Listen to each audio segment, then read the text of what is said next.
This thing, worth its weight in gold to a carpenter. This is a Pasload first fix gun. This is the new one, the IM360 CI. I've had it for a couple of years now, but yeah, I couldn't do my job without it. It's so fast, it's unreal. And you look at that, that's taking me not even 20-30 minutes to do that with that nail gun. I mean, I still keep, if any of you younger lads out there, younger guys starting out, if you can tell me what one of these are, and one of these are, you will win a prize. I still keep these in my tool belt. But that is my essential kit in there. Square, tape, pencils, nails, 3s and 4s, and then my good old trusty S-Wing 24 ounce beast.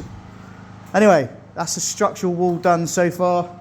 Got the client coming now to have a meeting about this huge hole I've got in the ceiling.